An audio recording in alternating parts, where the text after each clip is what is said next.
Hi guys,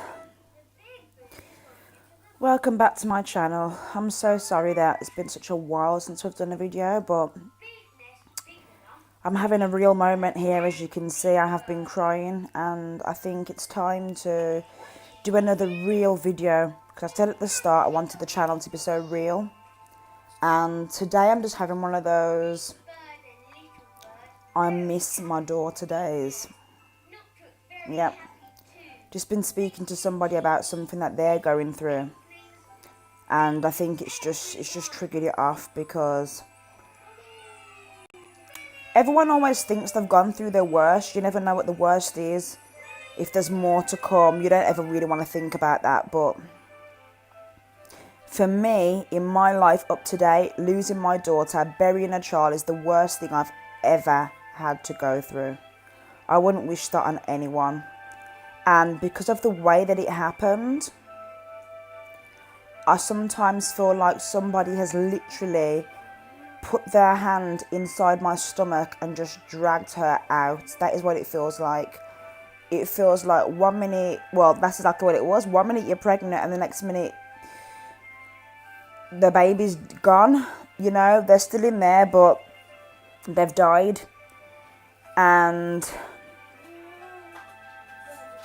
I don't think that's something that I'll ever get over, to be truthfully honest with you. I don't think that's something that I will ever get past. The shock of it is just too overwhelming. You know, that was my third child, so I know exactly what pregnancy was like. It was it wasn't new to me. And I think even if it's your first, second, third, fourth, fifth, no matter what child it is, what I'm trying to say is I wasn't a stranger to being pregnant. So that bonding, for me, it was just getting greater and greater each time. And then to be told that, you know, there was just no heartbeat, she had gone. And the worst thing about it is you're told your child's got no heartbeat. And then you're immediately faced with options. And the fear just set in. I was fearful because I'm thinking, okay, so what happens now? How do I, get the baby out of me? And I chose the option, which they thought was the safest option as well, to actually take some medication. I can't remember what it's called. To be honest with you, even if they had told me 10 times, I still wouldn't know. My mind just wasn't there at that time. But to take the medication, and that will basically trick my body into, just tricking the body, and then it expels the pregnancy. So it tricks your body into thinking it's time to go into labour, even though I was only like 5.5, almost 6 months pregnant. So, sorry guys, my son's just having a tantrum, hence why I've got the earphones in. But I was just having this moment and I thought I need to do a video and let you guys know that I'm still here. But sometimes I do have days like this a lot of the time, and that's why I don't do videos.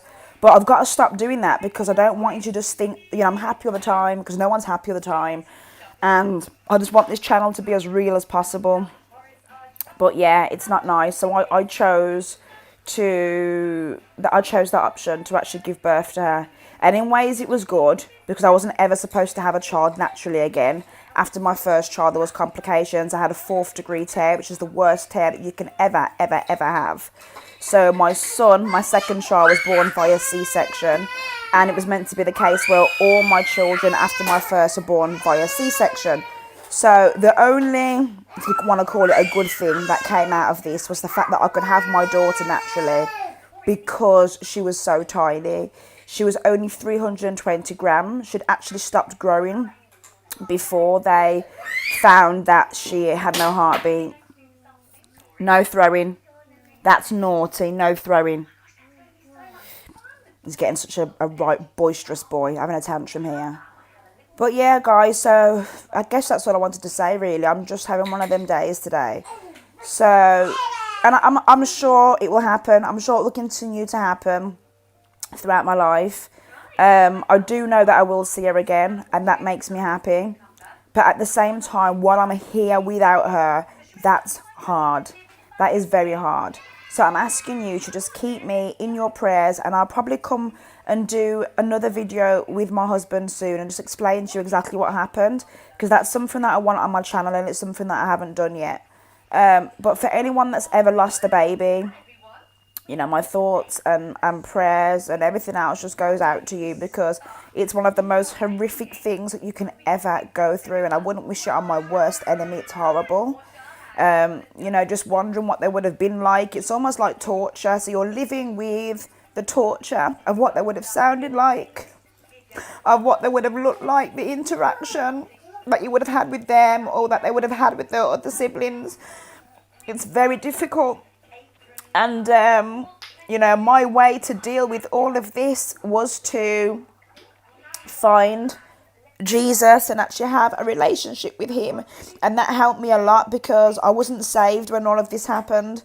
And you've probably seen my baptism video on this channel. I got saved afterwards. We lost our daughter in the January and I got saved in the March. And I was on that phone every day trying to find out when my baptism was going to be, because I just needed him. And I needed him right now. That's the only way that I could get through what was going on. No human... Sorry, I've got my hand in the way. No human could not help with what I was going through.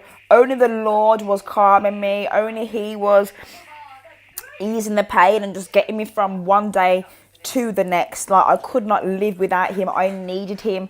And when I realised that I was so reliant on him, that's when I knew that I had to make him the Lord and Saviour of my life. So that's exactly what I did.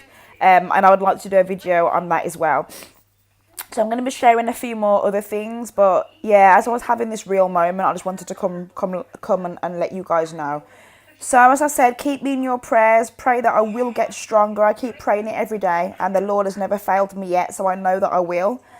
But sometimes it's hard to keep that faith when your heart is breaking. So just please keep praying for me. And I'll catch you guys in another video very soon. Take care, guys.